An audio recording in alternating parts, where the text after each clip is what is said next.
Dans mes soucis, à lui je regarde. Jésus seul, cet ami connaît mes alarmes. Son amour guérit ma sa main essuie toutes mes larmes. Tout sauveur, sa main essuie toutes mes larmes. Tout sauveur, sa main essuie toutes mes larmes. Tout sauveur,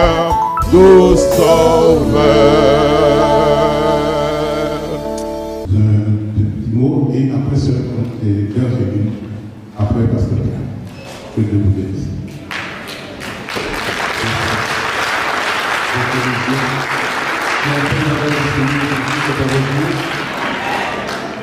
Alléluia. Ça a été la semaine. Pour certains ça a été et d'autres ça a été grec, n'est-ce pas? Mais il y a une chose, nous chantons souvent, je compte sur toi. Tu renouvelles ma force, tes promesses sont vraies, ne faillis pas, je reste ferme, prends soin de moi, même dans la,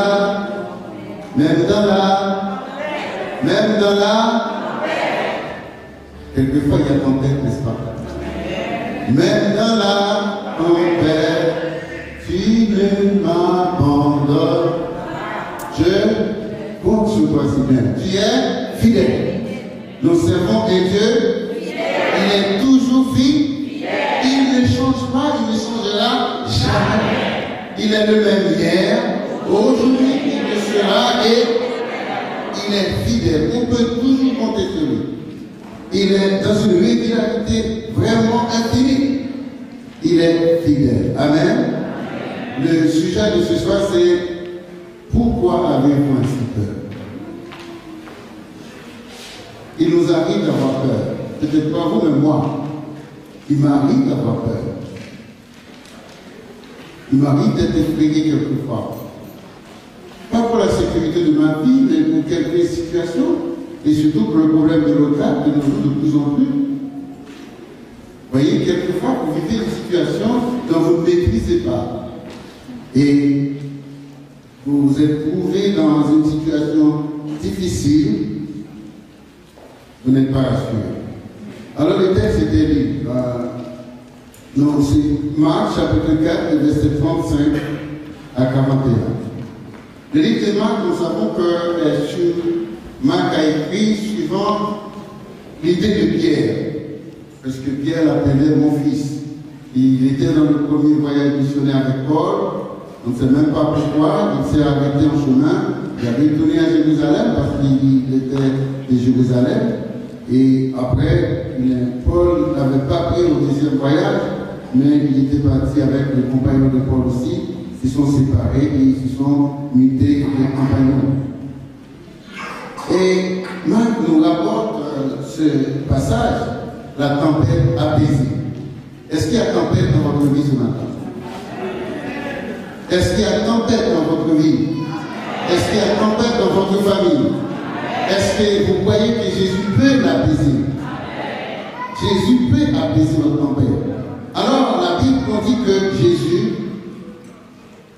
ce même jour, le soir venu, puisque Jésus enseignait beaucoup le bord de la mer, et comme vous qui êtes en Israël, vous savez que c'est le lac Galilée, n'est-ce pas? Eh bien, il a donné à ses disciples de passer de l'autre bord.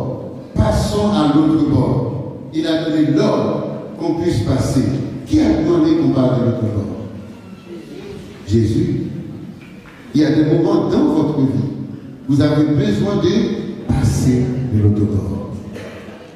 Il y a des moments dans votre existence, vous avez besoin d'écouter ce que dit la parole. Non mes pensées ou vos pensées, mais d'écouter ce que dit Jésus. Et Jésus le Maître, le Seigneur, l'Alpha et l'Oméga, dit dit quoi? Passons de l'autre bord. Vous êtes de ce côté? Ben, passons de l'autre côté. Pourquoi? Nous ne savons pas. Mais il a quelque chose à nous dire. Il a quelque chose à nous enseigner. Alors, ce qu'il voulait les enseigner, c'était en fait l'assurance, la foi. Et la Bible nous dit, une fois qu'ils étaient dans la barque, et il y avait aussi d'autres barques, parce que les gens qui étaient toujours là, Jésus s'organisait bien, parce qu'il y avait une foule qui était toujours auprès de lui pour faire la guérison, mais la Bible nous dit dans le chapitre 3 qu'il gardait toujours une barque à proximité pour qu'il puisse dégager la foule. Et il nous dit dans le verset 37, il se leva un grand tourbillon. Luc nous dit aussi un grand tourbillon, mais Matthieu nous dit qu'il est tempête. Il se leva une tempête. Et les flots se jetaient dans la barque au point qu'elle s'y remplissait déjà. Les disciples avaient peur. Ils pensaient aller mourir parce que la barque allait noyer. Mais ils oubliaient Isaïe 43 qui nous dit: si nous traversons les eaux ne nous submergeront point. Si nous traversons le feu ne nous brûlera pas. Parce que le Seigneur Jésus est là. Puisqu'il est là, il n'y a rien à craindre. Puisqu'il est là, nous devons pouvoir compter sur lui. Et heureusement, il était là en ce moment-là. Alors les disciples, qu'est-ce qu'ils ont fait? Il était en train de dormir. La Bible nous dit, le verset 38, les disciples le réveillaient et dit: mais ne t'inquiètes-tu pas parce que nous périssons?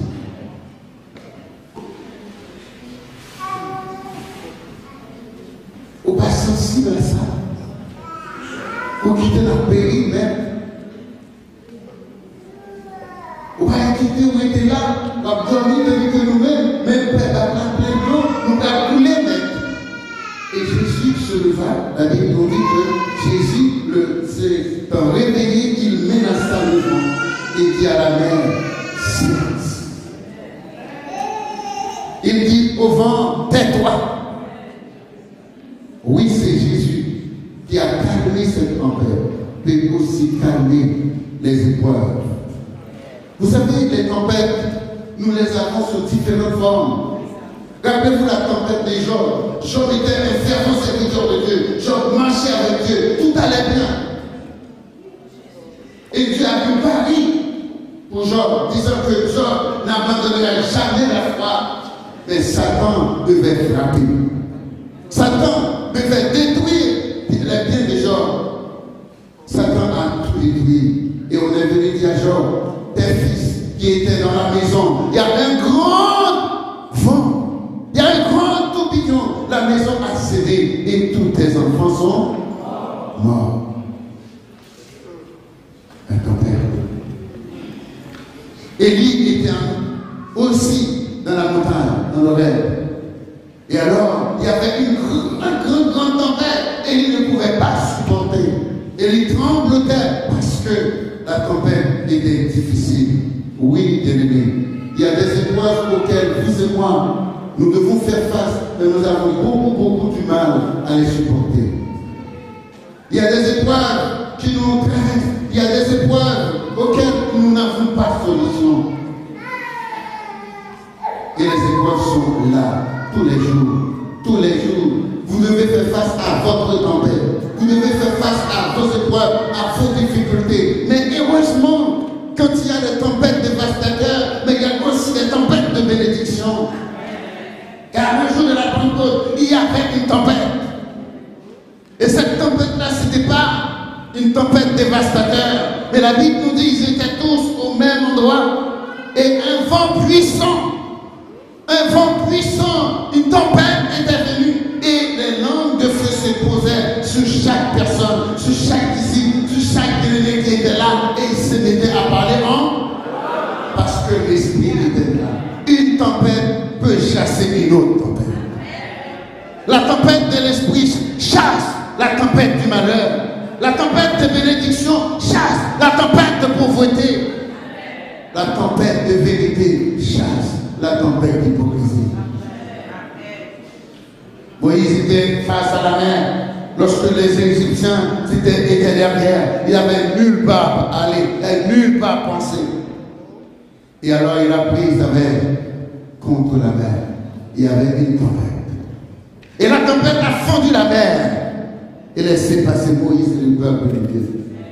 Bien aimé, il peut y avoir de bonnes et de mauvaises tempêtes.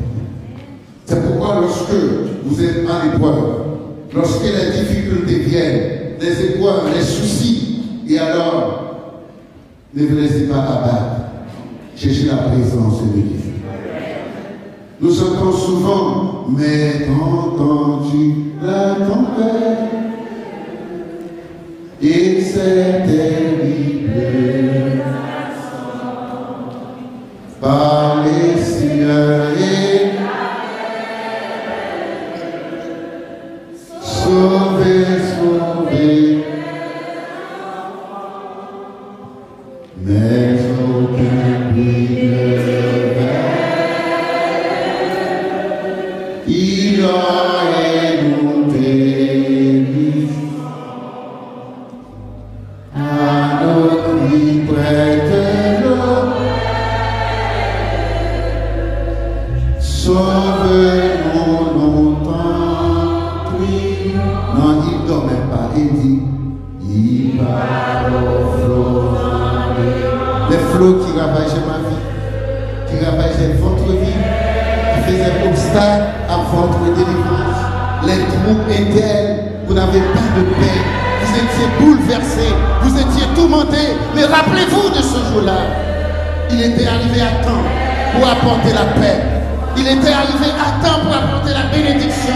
Il était arrivé à temps pour apporter la paix intérieure dont votre vie avait besoin.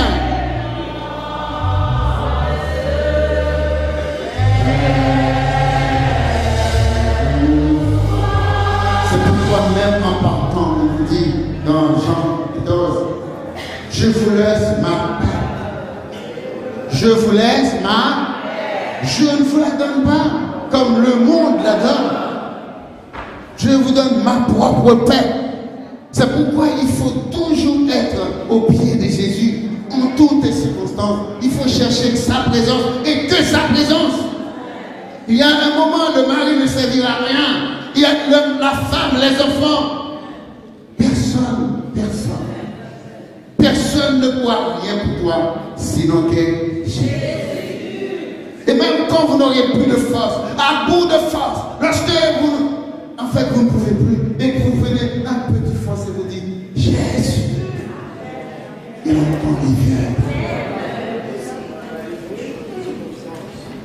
Il est là. Il ne fait pas semblant.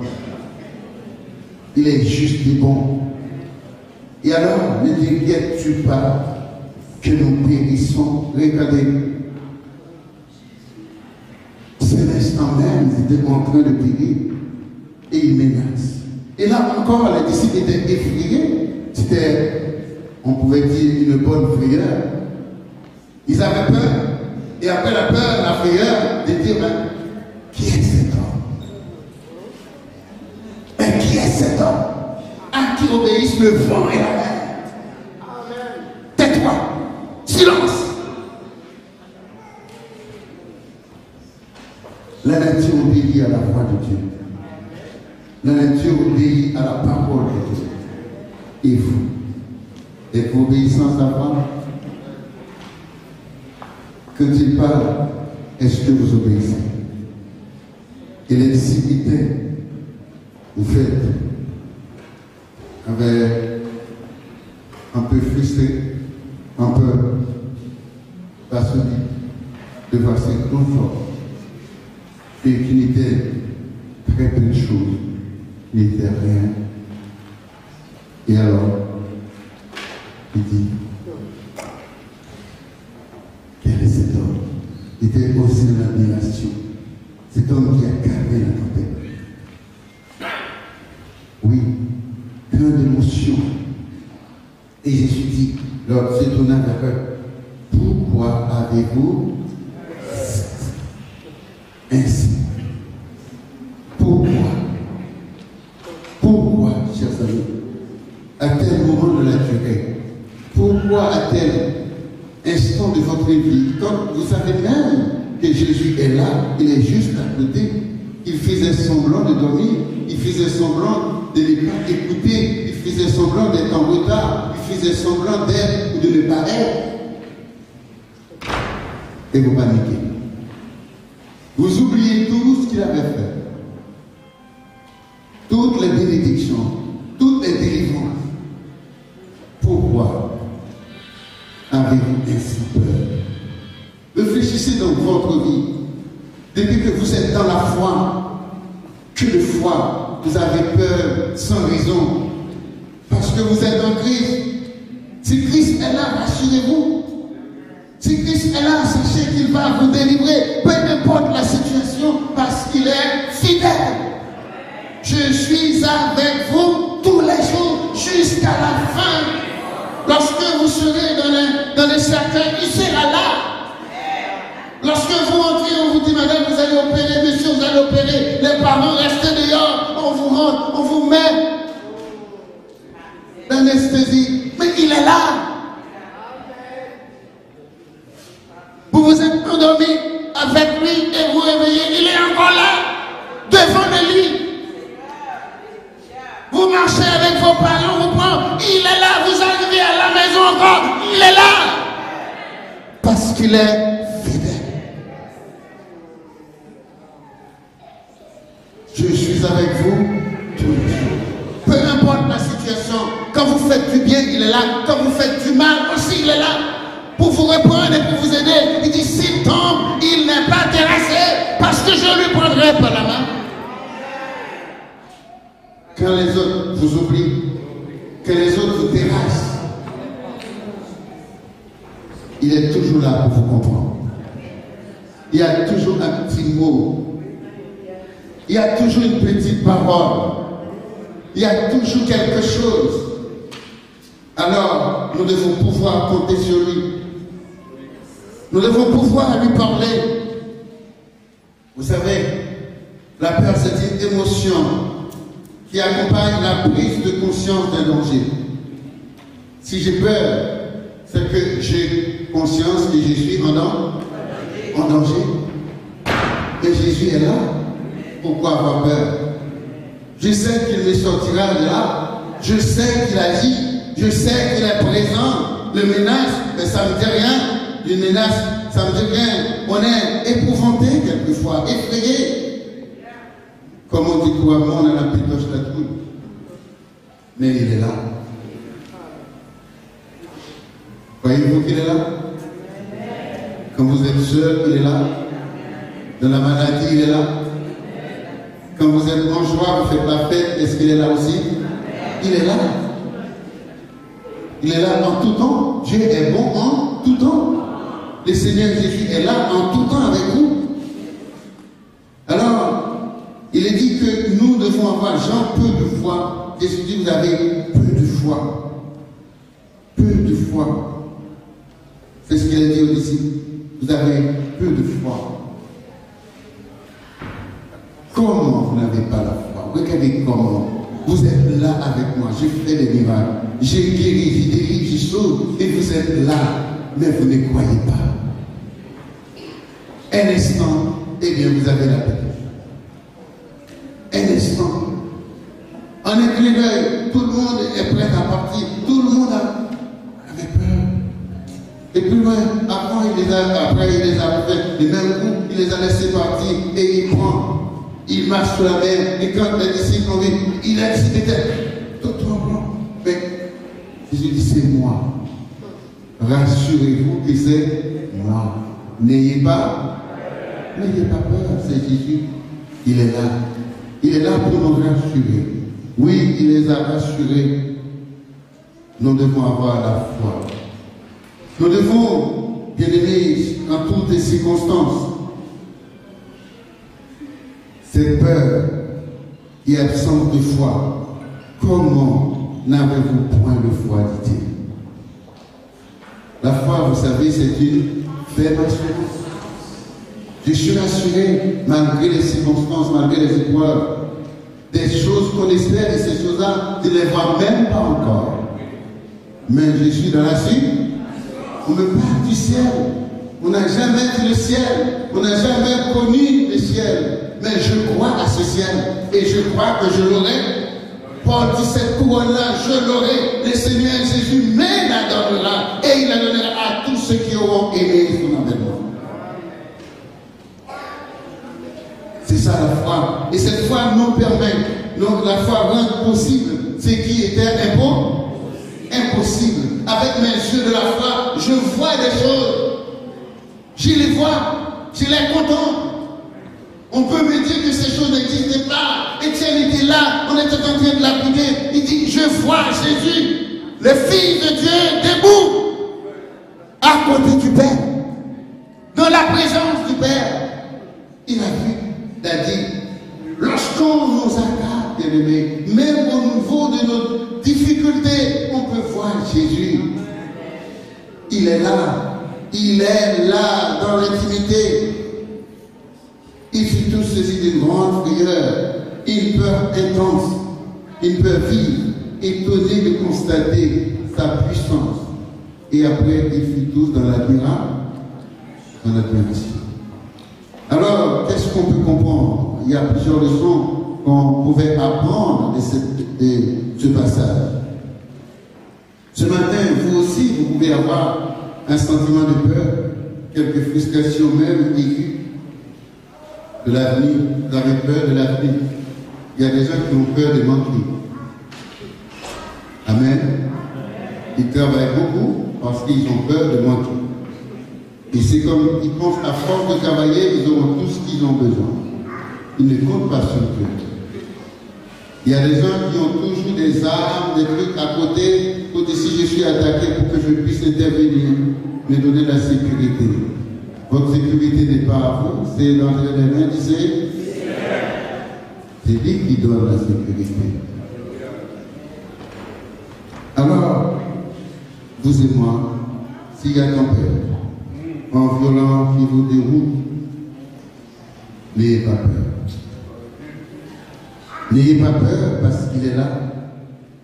N'ayez pas peur parce qu'il est fidèle. Il est fidèle. Est-ce qu'il est fidèle dans votre vie? Il est fidèle dans ma vie. Je sais d'où il m'a pris. Je ne m'inquiète pas de ce que je mettrai demain. Vous pouvez dire ce que vous voulez, penser ce que vous voulez. Moi, je crois en Dieu et je crois qu'il m'aidera toujours. Et il y avait un homme que j'ai apprécié beaucoup, c'est Lucien Dénès, c'est un ingénieur, que vous savez qu'il m'a invité. Il m'a dit, Michel, je ne suis pas capable de aujourd'hui à 6 minutes pour manger son bout pour ta gomme. Il y a plusieurs cailles, il y a une pile machine qui a prouvé. Et un jour, il est venu au pareil, le chauffeur ça a dit, mais il a kidnappé, il a machine ça. Il a machine ça. Quand ça, et après, il a pris la vidéo, il est obligé de partir à Miami, comme madame était diplômée. Il a pris à Miami. Et l'agent, madame a touché comme diplômée pour permettre qu'il vive. Et il y a des élèves qui sont amis, comme il dit, il dit, il faut aller comme pour manger. Un qui doit arrêter au Saint-Indien, il faut Jésus. Je bénirai l'Éternel, je bénirai l'Éternel, et sa louange sera. Sachez que Jésus est ici. Il veut vous rassurer. Face à vos épreuves, face à vos déboires, vos difficultés, il veut dire au fond, à la mer qui bouleverse votre vie, silence. Il veut t'aider. Il veut vous donner la victoire. Mais à condition que vous sachiez qu'il est là. À condition que vous comptez sur lui. Et lorsque vous savez qu'il est là et qu'il est encore endormi, alors c'est pour les réveiller. Dit Jésus, Jésus, réveille-toi, je suis en danger.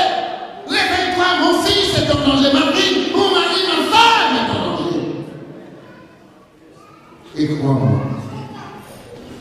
il sera debout pour vous délivrer. Il sera là pour vous délivrer.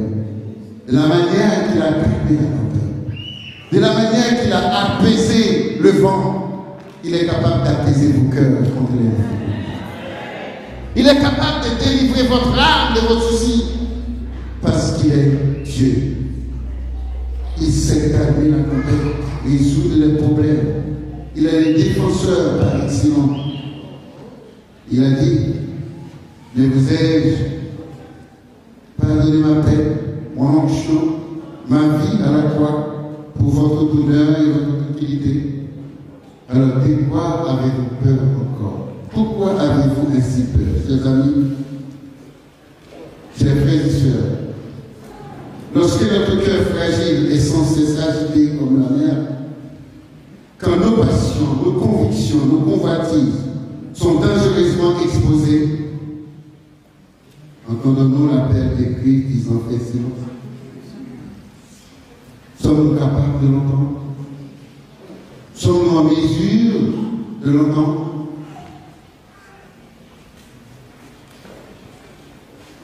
Les témoins, quand nous luttons contre ce qui nous entoure, contre les craintes qui nous assaillent, que notre esprit vit dans les tumultes, si le Seigneur s'écrie, la paix soit avec vous, reste serein, se produirait-il immédiatement un grand calme dans votre vie?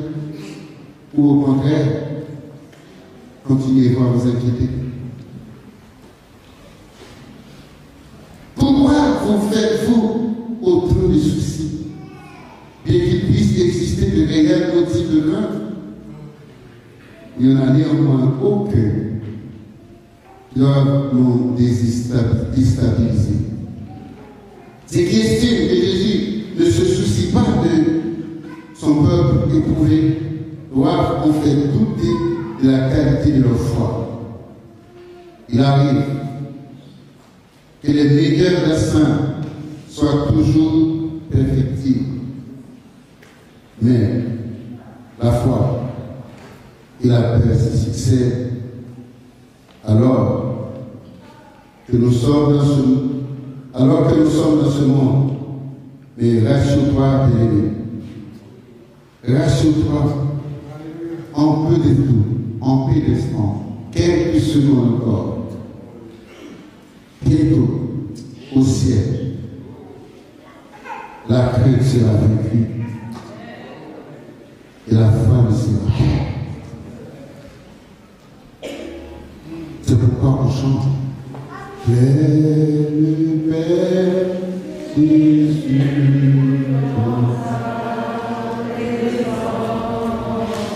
On le sera.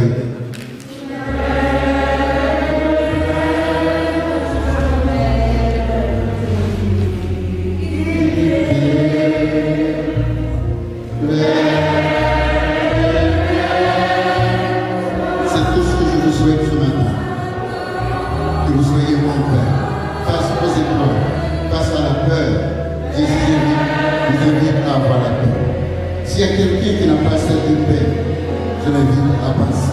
On va prier pour cette personne. Pleine de paix. Pleine de paix. Parfaite de paix. Parfaite de paix.